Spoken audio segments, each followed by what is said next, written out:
Boa noite, meus queridos e amados irmãos em Cristo da Igreja Batista Águia.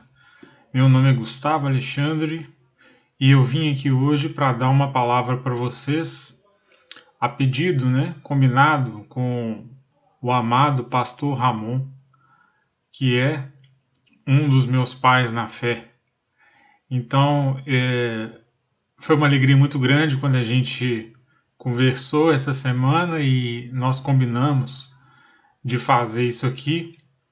E eu gostaria de deixar um breve testemunho aqui para vocês e uma palavra de ânimo diante da igreja.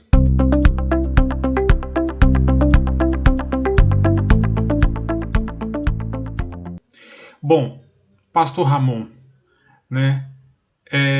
resumindo a história, a nossa história juntos, nós somos amigos, nós nos conhecemos trabalhando juntos, e Deus tinha um propósito na minha vida através da vida do Ramon e através de outros irmãos que estavam dividindo esse espaço de trabalho conosco. E em junho de 99 foi que eu me converti muito pelo exemplo, pelo dia a dia que eu via ali do pastor Ramon e dos meus colegas, dos nossos colegas. E uma coisa que marcou muito assim a nossa trajetória foi que logo que eu me converti, o primeiro culto que eu assisti foi um culto de uma igreja pentecostal, Aliás, o primeiro culto não, o culto que eu me converti, foi o culto de uma igreja pentecostal durante a semana. E esse culto acabou e eu fui realmente tocado ali, ali eu tive um encontro verdadeiro com Jesus. Eu já tinha tido outras oportunidades, mas ali naquele momento foi um momento mesmo crucial, um momento onde Jesus realmente me tomou para ele de verdade. E aí quando o culto acabou, a primeira coisa que eu fiz foi bater lá na janela, na porta do Ramon e falar assim: cara, desce aí. E isso era meia-noite, Então imagina, cara de sono e tudo, desceu e eu tinha uma Bíblia debaixo do braço e eu disse a ele: paz do Senhor, e estendi a mão e ele se assustou e nós nos abraçamos e choramos muito juntos, felizes ali pelo que Deus tinha feito na minha vida. Então esse é o resumo, da minha história com o Ramon. E até hoje a gente se fala, a gente se comunica, somos amigos. Eu estou fazendo isso aqui online porque eu não estou em Minas, eu estou em outro estado. E nós decidimos deixar essa palavra aí para vocês nesse tempo tão difícil, que nós vivemos. Então, eu gostaria de fazer uma breve oração aqui para que vocês pudessem ouvir aqui humildemente algumas palavras que vêm, que estão na palavra de Deus e que eu espero que Deus faça a diferença na vida de vocês nessa mensagem. Senhor Deus e Pai, obrigado por essa oportunidade, obrigado por direcionar, Senhor, as nossas vidas, obrigado pela vida do pastor Ramon, obrigado pela vida dos irmãos da Igreja Batista Águia, obrigado por essa oportunidade, Senhor, de dividir com os meus irmãos aquilo que vem do Senhor. Que não seja eu a falar, mas que seja o Senhor a falar e transmitir a eles aquilo que o Senhor tem para cada um. Usa-me, Senhor, como instrumento da Tua palavra e direciona, Senhor, conforme a Tua vontade para os corações daqueles a quem essa mensagem chegar. Assim eu oro e agradeço em nome de Jesus, também grato pela oportunidade que o Senhor dá. Louvado seja o Teu nome.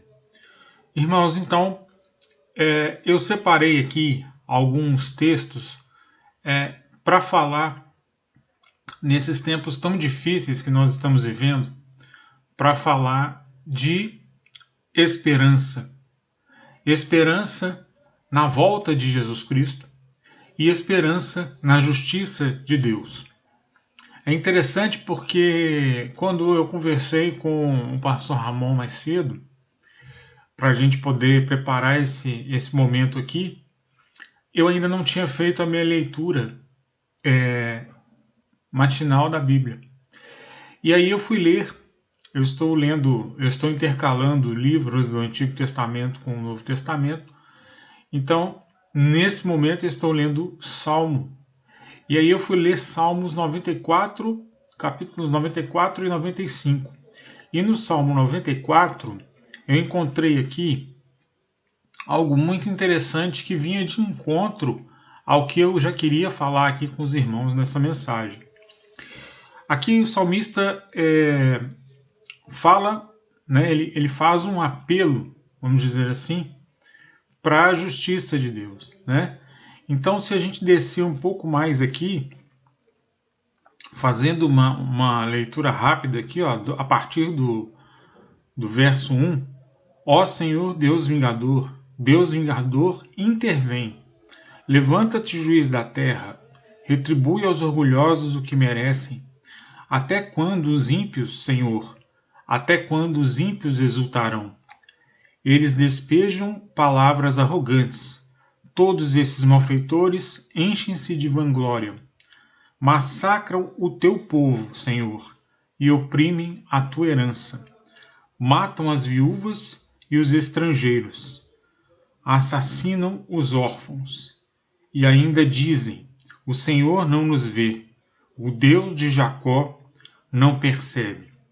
Então, até aqui, a gente, olhando o contexto dessa mensagem, o salmista está falando para o povo de Israel, né? Para as adversidades, para as dificuldades, para as guerras, as opressões que Israel passa em determinado momento da sua história. Mas é interessante que a gente consegue trazer esse texto, esse contexto, para hoje, né? Nós estamos vivendo aí dias de guerra, né? Dias de guerra que nós não temos a certeza se essa guerra poderá se estender, poderá tornar uma terceira guerra, quem sabe?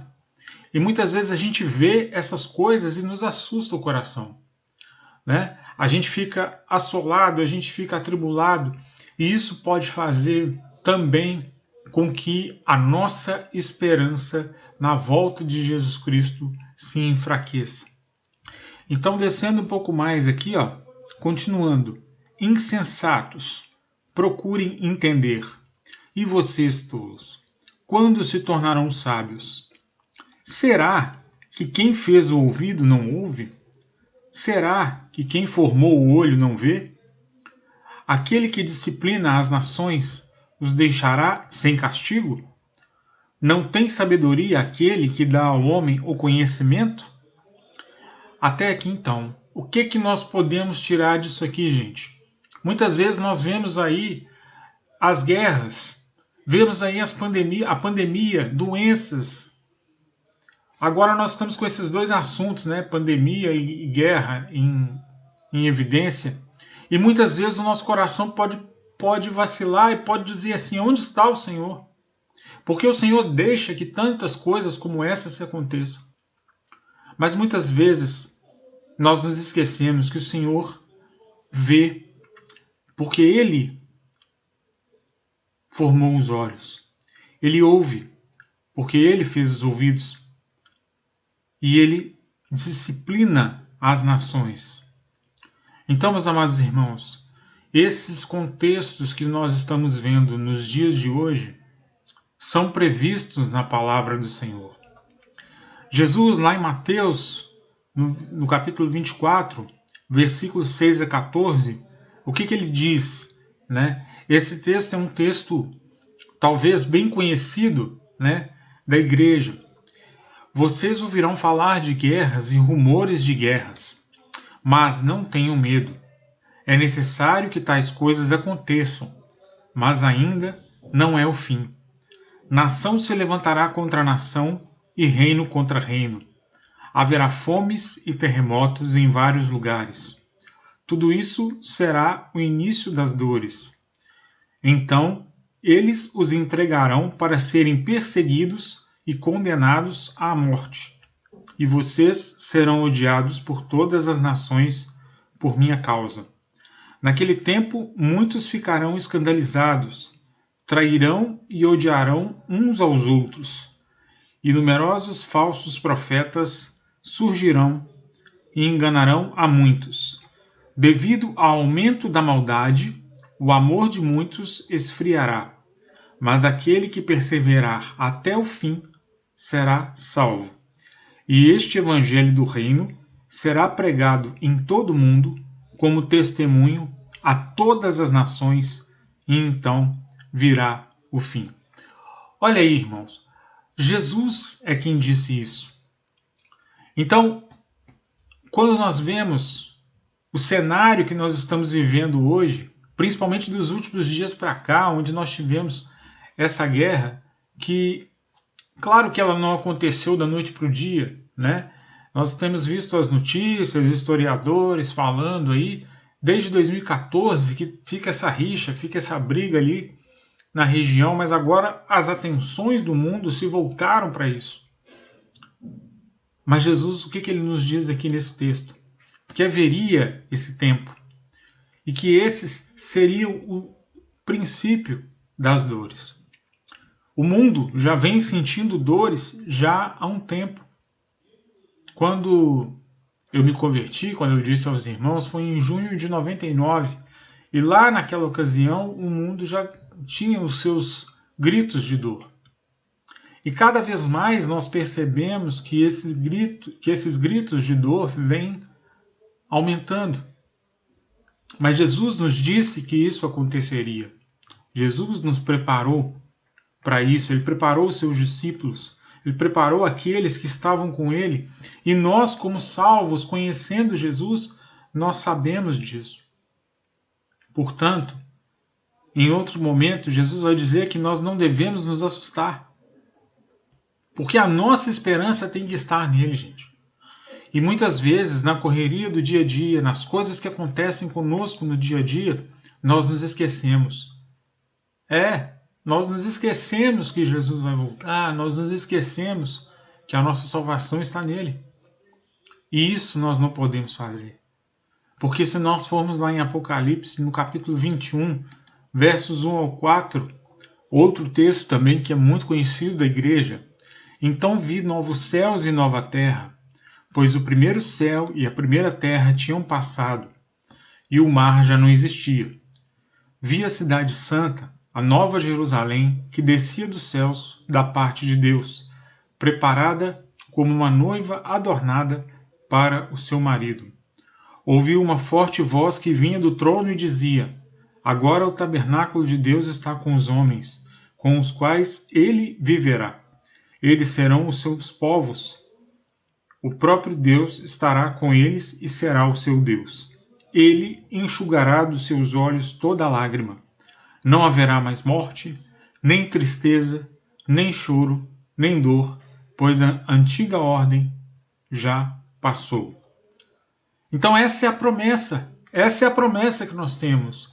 Haverá um novo céu e uma nova terra, e as coisas desse mundo já ficaram para trás. Tem uma música de uma banda que eu gosto muito que diz que nós somos estrangeiros nesse mundo. Então nós temos que nos lembrar disso. Igreja, não se esqueça que Jesus vai voltar, não se esqueça que Jesus é o seu Senhor, o seu Salvador, e Ele já tem tudo preparado para você. Aquele que perseverar até o fim será salvo, diz a palavra do Senhor. Não nos esqueçamos. É triste? É dolorido? A gente sofre com essa pandemia. Eu perdi familiares. Não sei quantos de vocês tiveram essa experiência. Eu mesmo tive Covid e graças à mão do Senhor eu me recuperei. Então, não olhem as circunstâncias, irmãos. Lembrem-se que Jesus Cristo é o nosso Senhor e que Ele voltará e que Ele nos levará para um novo céu e uma nova terra. Isso que eu queria deixar para vocês nessa mensagem: apeguem-se a Jesus, apeguem-se à salvação do Senhor, arrependam-se enquanto é tempo, para que nós possamos desfrutar de um novo céu e uma nova terra. Não olhe as circunstâncias, não olhe o que está acontecendo, porque essas coisas estão previstas na palavra de Deus. E Ele nos avisa o tempo todo. Só aqui nós tratamos de 3 livros diferentes da Bíblia. E com certeza, se eu tivesse procurado um pouco mais, eu acharia outros textos. Então, não se renda, igreja. Não se renda às tentações do mundo, às redes sociais, à televisão e uma série de coisas que são jogadas na nossa cara todos os dias. Internet, jornais. Temos que saber sim o que acontece, temos que ter acesso a essa informação. Mas a nossa esperança está em Cristo e é Ele quem vai nos salvar desse mundo. Obrigado pela oportunidade. Agradeço também ao meu amigo Ramon por essa oportunidade. E quem sabe nós não fazemos isso mais vezes.